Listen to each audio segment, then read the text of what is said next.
Godly Play friends. This is Miss Helen, and I'm back in my kitchen. I've been thinking a lot about animals. Miss Becky has a project that she's working on, and I think we're all going to be involved in the project eventually, and it involves animals too. So that's probably, that's probably why I've been thinking about them so much. The other reason is where I live. I live outside of Pittsburgh, and we have a lot of animals that come through our yard. We have deer, which is why many of my neighbors can't grow any flowers. The deer come through and just bite the tops of them off. We have squirrels, particularly red squirrels, which are very clever, and they've managed to figure out how to get into our attic a few times. And it's very hard to get them out because they're so smart. There are chipmunks, but my favorite are the bunnies. We have quite a few bunnies, and occasionally we'll see very small bunnies, little baby bunnies, and we sometimes sort of get to watch them grow up. You can see, maybe, if you look out there on our patio, there are 2 bowls of water. I like to put the water out because it's so hot and so dry that I worry about the animals not having enough water to drink. The people who do the pest control for the house don't particularly like that, but I don't want the bunnies to be going thirsty. Animals do a lot for us. I bet a lot of you have pets, and you know how much you love your pets. And we get to see animals in the zoo. If you study some sciences, you get to learn a lot about animals. And we've learned a lot of things from animals that we've been able to apply to other things. They're pretty amazing, really. One of the things that I thought might be fun for us to do, first of all, I found a puzzle. I have all the pieces out. I kept meaning to bring this into the classroom, but I kept forgetting. So it's a puzzle with lots of animals, and I'm going to do it right now. And when we're back in the classroom, maybe you can do this puzzle also. Here I have a picture of a rhinoceros and a baby rhinoceros. And I'm going by the shapes on this puzzle, so I think they go right here. There they are. And oh, this is one of my favorites. Here's a polar bear and 2 baby polar bears. We worry about our polar bears because their habitat is being really damaged by climate change.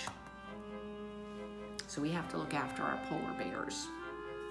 Here we have some zebras. I've always liked zebras. They just look so spiffy in those striped coats that they have. Let's see, where do they go? That doesn't work. That doesn't work. Aha! There they are. And this one I think I'll be able to find pretty quickly because here's a giraffe with a great long neck. So he's going to go into a really long opening in the puzzle. Oh, and here's another one I like a lot, elephants. Here's an elephant, and here's a baby elephant. Elephants are very, very clever, actually. And they can actually be taught to play music. And here's the baby, close to the grown-up elephant. Ooh, now here's some birds. Nice, bright, tropical-looking birds. Ah, I bet they're here because they've been on these branches. And these are little, I think maybe these are meerkats? I'm not sure. Some of you may know more about these animals than I do. They go down here. Ooh, and look at this, tigers. They're so beautiful. Ah, there's a nice long spot there. And here we have a lion. A lion, a daddy lion, a mom lion, and a couple of cubs. These seem to be animal families, a lot of these on this. Ah, and there's a seal. I don't know where that seal managed to get a ball out there in the middle of the wild, but he apparently has a ball that he's balancing on his nose. And, ooh,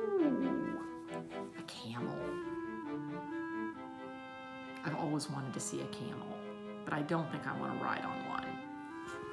I understand they don't have the best temperament. Oh dear, I dropped that one. Maybe that's why. No harm done. And last, penguins. Again, I'm not sure, well, we seem to have polar bears and elephants. They're all sort of together in this picture, although we've got sort of a more appropriate habitat over here with the ice for the penguins and the polar bears. One of the things that I started wondering when I've been thinking about animals is how many animals there are in the Bible. If you think about it, I bet you can think of some stories that have animals in them. Some of the stories we've had in our class. The easiest one to think of, I think, of course, is Noah's Ark. That has every animal there is. Another one that I'm sure everybody would remember is Jonah. Because remember Jonah and the whale, when the whale came and swallowed Jonah and took him to where God wanted him to go, even though he didn't want to go there. One thing I thought might be fun for you to do, and this would be something you would do with your family, I think, because they might have to help you a little bit, would be to see if you could find some animals in the Bible. And I made a little list of some of them, not all of them, because there are a lot. For example, I have a little list here that I have hidden so that nobody can cheat. Did you know that they mention dragons in the Bible? Yes, dragons.